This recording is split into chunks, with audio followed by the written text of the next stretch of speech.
Final Fantasy, you say? That's that weird franchise where the games take so long to come out and cost so much. They look really good, but I don't always understand what's going on. Yes, but a long time ago, it was much simpler, and Final Fantasy IX celebrates that. And I'm here to celebrate Final Fantasy IX.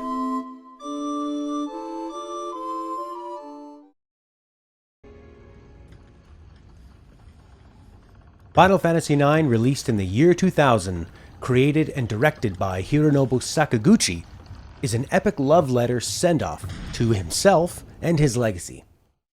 Sakaguchi, of course, is famous for saving Square with the Final Fantasy franchise. Sakaguchi guided the series from last-ditch attempt in the late 80s to industry-defining powerhouse only 10 years later. This time, the final namesake is literal in many ways. It's the final Final Fantasy for Sakaguchi, for Uematsu to score all on his own, and the final Final Fantasy for the PlayStation 1. It's full of loving nods to the past while pulling out all the stops that truly make it feel like Sakaguchi's final moments with the franchise and its fans. After Sakaguchi created Final Fantasy I as an all-or-nothing attempt to save the company Square, he directed the next 4 to great success. Yoshinori Kitase took over with Final Fantasy VI on the Super Nintendo and 7 and 8 on the PS1.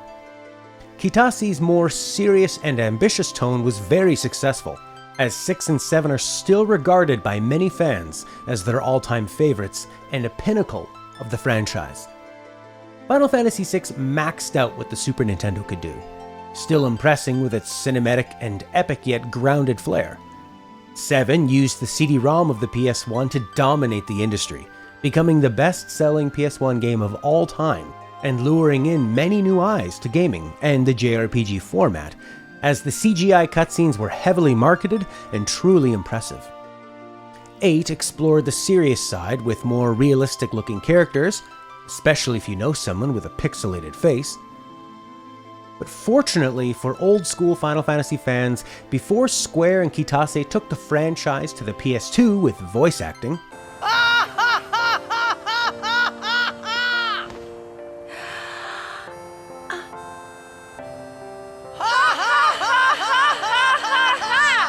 Sakaguchi was given one more kick at the can, one more goodbye. And now, let's talk about that can. At first glance, Final Fantasy IX seems much more light-hearted than 7 and 8, returning to the deformed characters of 7, but upping the cuteness and friendly charm. The characters felt more like kids going on a grand adventure. The Black Mage Vivi had big, cute yellow eyes hidden in a dark shadow like a Star Wars Jawa. He meekly makes his way through the big city, getting run over and pushed aside by those older and wiser.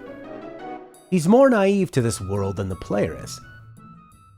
The opening set piece is a swashbuckling, attempted kidnapping turned teenager running away from home to join the circus. The main characters are fresh-faced and bright-eyed. This contrasts heavily with Final Fantasy VII's opening terrorist bombing mission and 8's eerily quiet and clinical university young adult life. But this child-friendly, optimistic tone is only the first layer. As the story progresses, it hints at and then dives deeply into its main themes of life and death, our purpose to exist, and the unavoidable expiration of that existence. Death comes for us all. Death comes for us all, Urokusaki. Even those at the start of their lives, so full of hope and exuberance. The story struggles slightly at the 2/3 mark, continually introducing new antagonists to focus on while withholding their true connections. This is the part of the story that caused me to lose interest in my first playthrough on the Vita several years ago. But through the encouragement of our wonderful stream chat, YouTube comments, and Discord, I pushed on. And I'm so glad I did. The plot carries this additional weight until it breaks through to the next level, filling in gaps, solving mysteries, and reconnecting threads. The stakes and themes are miles beyond the beginning of the tale.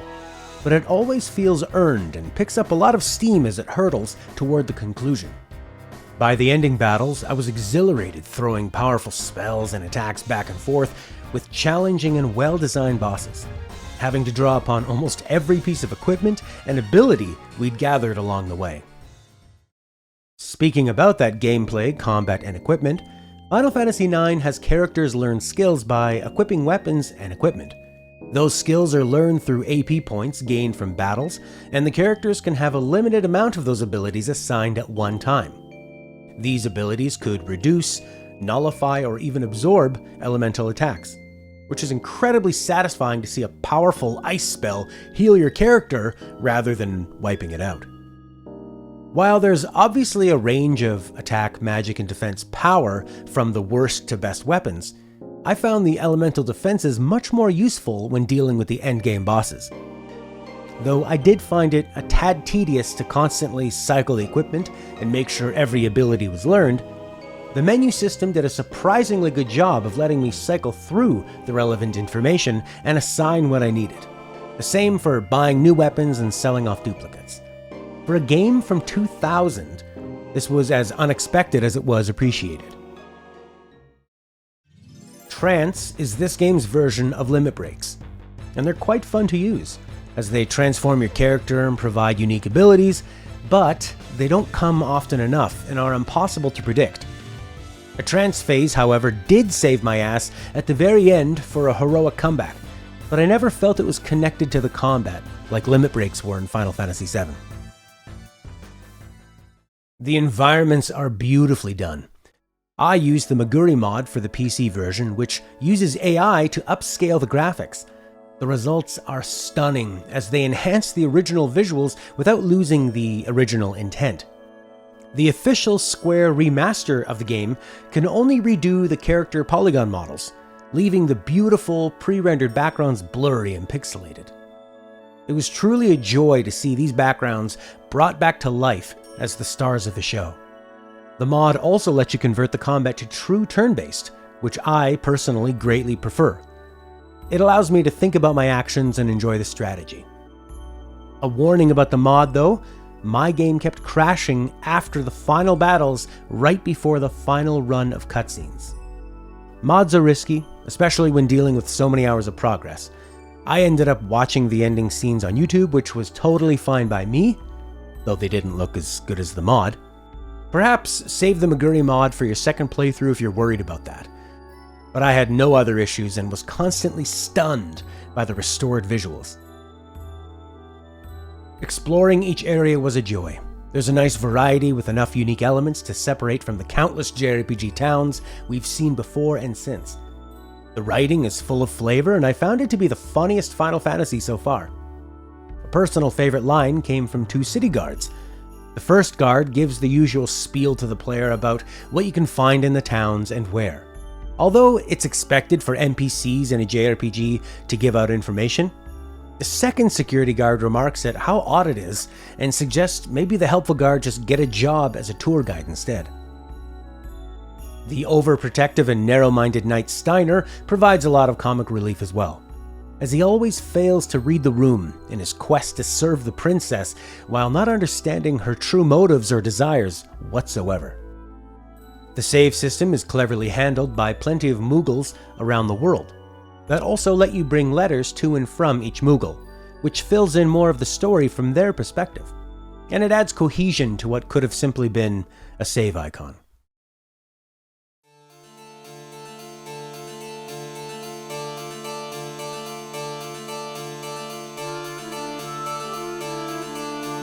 And of course, the exploration and everything else is always elevated by yet another stellar score from Nobuo Uematsu. This would be the final game in the franchise to feature music from only him. And this soundtrack is stuffed with some of his best work. Strong melodies and vocal motion in the main themes, while he experiments with more natural and even silly sounds and instruments for the many character and city themes. But as we've come to expect, he always chooses the right tone to tell the story at hand. My personal favorites are Freya's theme and the world map. Freya's theme is a yearning, bittersweet, achingly gorgeous piece that feels like your heart has been grabbed but not yet squeezed. A masterpiece that I continue to revisit.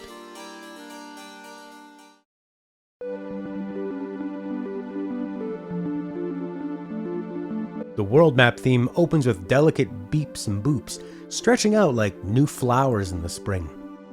The otherworldly sounds hint that the new world outside is full of the exotic and unexpected. The world and battle themes are much cozier than previous games, adding to the feel-good, nostalgic vibe of the entire presentation.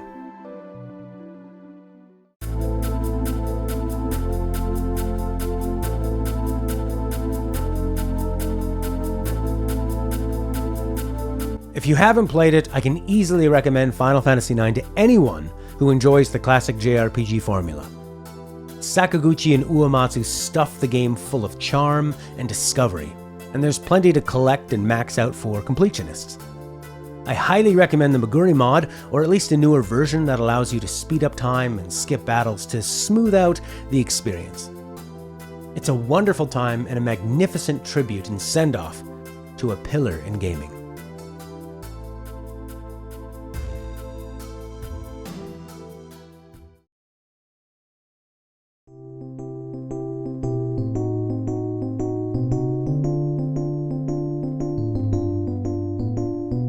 Alright, the card game.